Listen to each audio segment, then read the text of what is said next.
depois de Hume, o economista que vem para defender a visão chamada de clássica, na verdade considerado o pai da ciência econômica, é Smith, que era discípulo de Hume.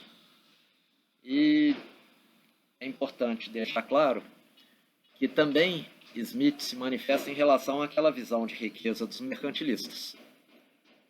Uma vez que, para Smith, ser rico não era ter dinheiro, como achavam os mercantilistas. Mas ser rico estava associado a aquilo que o dinheiro permite comprar. Ser rico equivalia a dizer a possibilidade, o acesso aos bens permitido pelo dinheiro, bens capazes de satisfazer as necessidades humanas. Então, riqueza não é ter dinheiro, mas a satisfação dada pelos bens que o dinheiro permite adquirir, permite comprar. Logo, ter bens para satisfazer suas necessidades é que seria a verdadeira medida da riqueza. Mais rico era o homem com maior posse de bens e, portanto, com maior capacidade para satisfazer suas necessidades.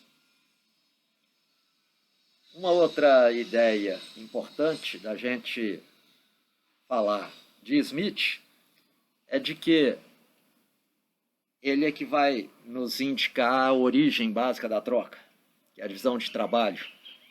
Cada um não conseguindo fazer tudo aquilo que necessita para a sua vida, vai se especializar e produzir aquilo que faz melhor, uma gama limitada de bens. E, portanto, como depende de uma quantidade mais ampla de bens de diferentes categorias, aqueles bens que ele fizer com maior competência, com maior produtividade, decorrente de fazer melhor, fazer aquilo que mais lhe agrada, e da própria divisão de trabalho, isso vai gerar para ele um excedente, uma quantidade produzida superior àquela que ele necessitaria para a sua própria sobrevivência e de sua família, e então, em razão de ter sobrado bens, de ele ter produzido mais do que o necessário, ele acabaria levando esse excedente para o mercado, onde ele, então, efetuaria trocas deste bem ou dos bens que ele fez com excedente, e obteria no mercado os bens que ele não era capaz de fazer, ou que ele faria com muito mais dificuldades, e que ele não gostava de fazer, não era da praia dele. E então ele poderia obter, com menos esforço, com menos sacrifício, esses outros bens via troca. Ele passaria a fazer algo que ele gosta em maior quantidade para trocar o excesso por aquilo que ele faria com dificuldade, que ele não gosta. Daí o esforço de trabalho dele seria menor quando ele usasse a troca. Essa noção também vale não apenas para o indivíduo, mas para as relações internacionais entre duas economias. E daí porque, para Smith, haveria troca entre duas nações sempre que todas as nações envolvidas tivessem a se beneficiar, tivessem a ganhar com a troca. Então, vai haver troca se todos ganham. Entre duas economias, a condição necessária para que houvesse a troca é que ambas sabem e percebem que fazendo a troca tem benefícios, tem a ganhar.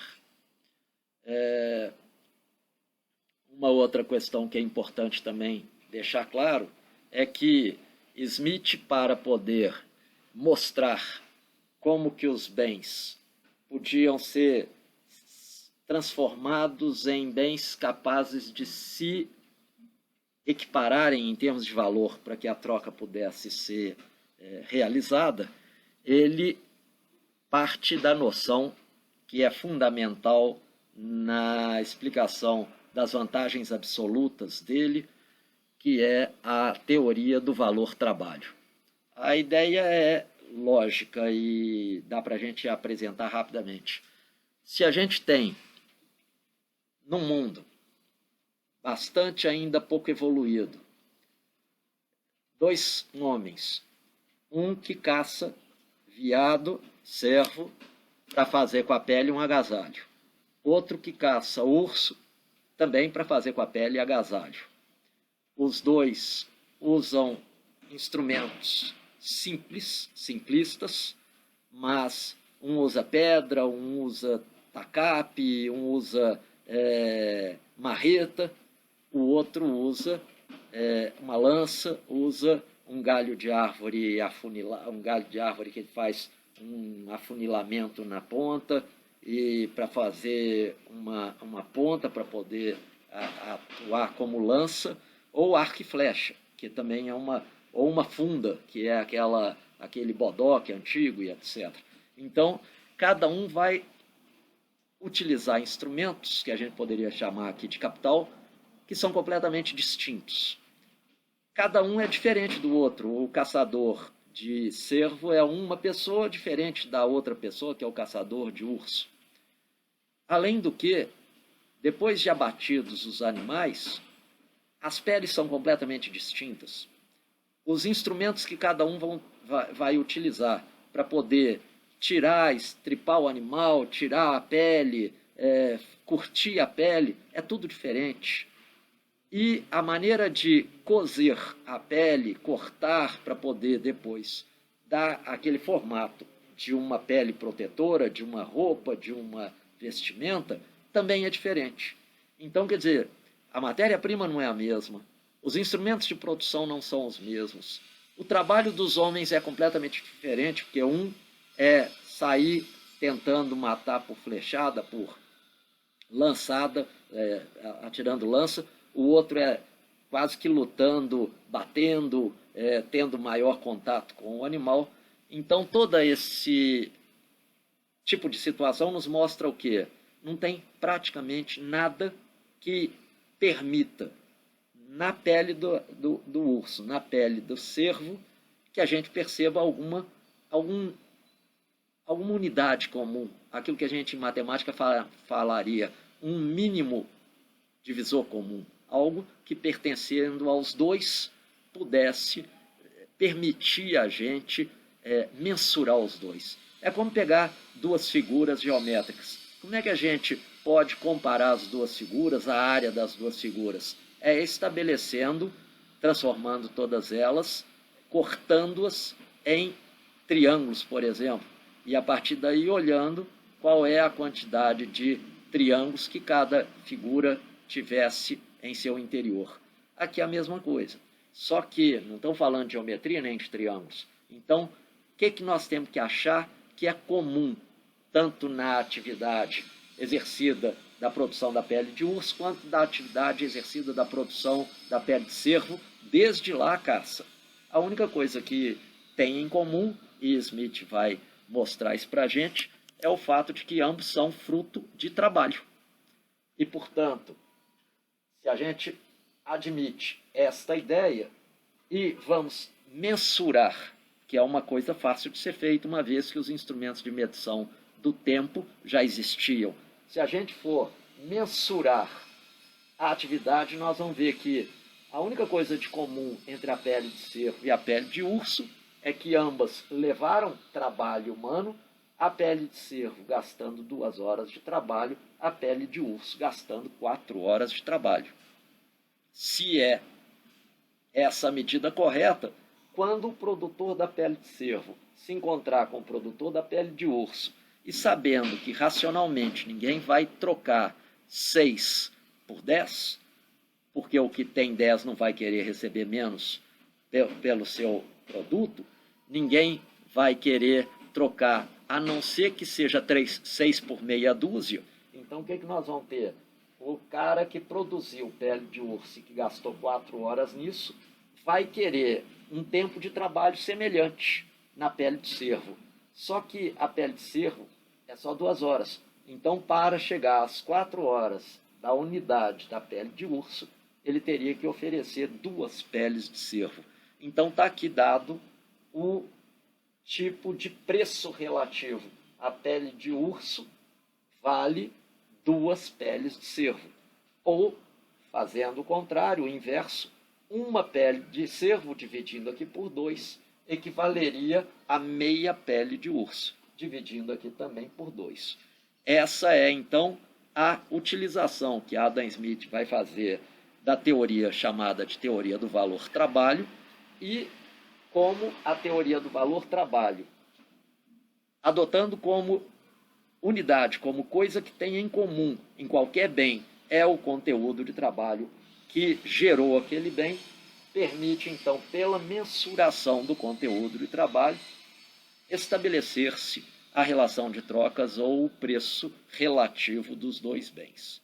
Eu vou agora apagar aqui para poder dar sequência na apresentação da ideia de vantagens comparativas absolutas de Smith. A ideia de vantagens absolutas de Smith. Esse quadro meu está improvisado, porque o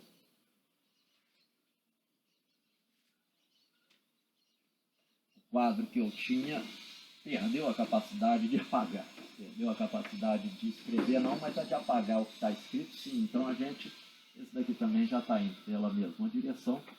Mas, para aproveitar, vamos apresentar aqui o que era a teoria das vantagens absolutas de Smith.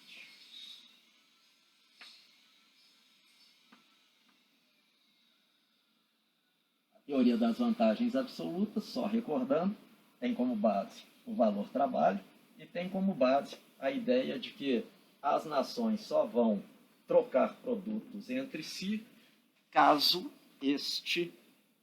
elas percebam ter ganhos na troca.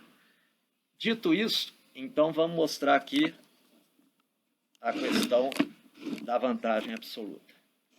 Vamos imaginar que o que Smith está chamando de vantagem absoluta é o seguinte: cada país, cada habitante de uma dada economia, de um dado país, vai perceber que ganha, que tem vantagens para ele, quando ele estiver comprando lá fora mais barato do que o que ele estiver pagando para ter aquele mesmo bem aqui dentro do seu país.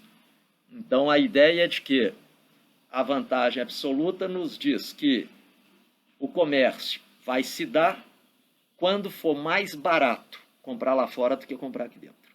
O comércio internacional vai acontecer quando for mais barato comprar lá fora do que comprar aqui dentro. Então, vamos imaginar aqui o exemplo que eu já tinha dado em sala de aula, 2 países. Vamos pegar aqui 2 países, país A e país B.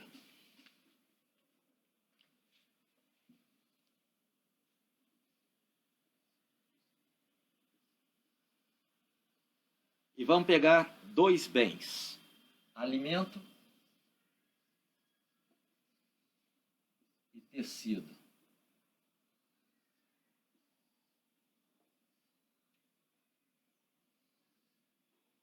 E vão tentar mostrar que 2 países, quando estão negociando entre si, em termos de 2 produtos, que eles se beneficiam, que eles têm a ganhar com o comércio. Então, país A, país B, os 2 produzindo 2 produtos apenas para facilitar a nossa vida. Smith também, por simplificação, trabalhou dessa maneira. É o que a gente chama de um modelo 2 por 2 por 1. 2 países, 2 produtos, 2 países, A e B, 2 produtos, alimento e tecido, 1, que é um fator de produção, o único fator considerado que é importante para produzir, que é o trabalho. As explicações de por que trabalho vão desde a questão histórica. Naquela época, os produtos eram muito mais mão de obra intensivos. Naquela época, o nível de capital ainda não havia adquirido a sofisticação que tem hoje. Os instrumentos de trabalho eram muito simples, simplórios, precários, e então o que contava efetivamente, na maior parte das vezes, era a questão do trabalho, e daí porque o trabalho era o único fator considerado como responsável pela geração do produto. Se o único fator que entrava na produção de qualquer coisa era o trabalho, decorre daí uma coisa: os trabalhos, para serem comparáveis entre si, têm que ser considerados homogêneos. É o mesmo trabalho para todo lado, é o mesmo trabalho para todo produto, é o mesmo trabalho para... Não tem distinção de qualificação, de gente mais bem preparada para trabalhar, não tem nada disso. Então o trabalho é homogêneo e todos os bens podem sempre ser reduzidos na quantidade de trabalho equivalente que eles incorporam. Então um bem que fosse uma montagem, não tem problema ele ser um bem mais complexo daquela época. Basta que você reduzisse ele às suas partes mais simples e transformasse cada parte mais simples em horas de trabalho e depois fizesse o somatório ou a agregação dos valores das partes decompostas. Então, tendo em vista que o trabalho permitia essa transformação em unidades menores e que ele era homogêneo, não tem nenhum problema a gente estar trabalhando nessa forma como Smith. Agora, o importante é o seguinte: o que significa um país ser mais produtivo? Ser mais produtivo pode ser visto de dois jeitos. Um país é mais produtivo quando, no mesmo tempo de serviço, mesmo tempo de trabalho,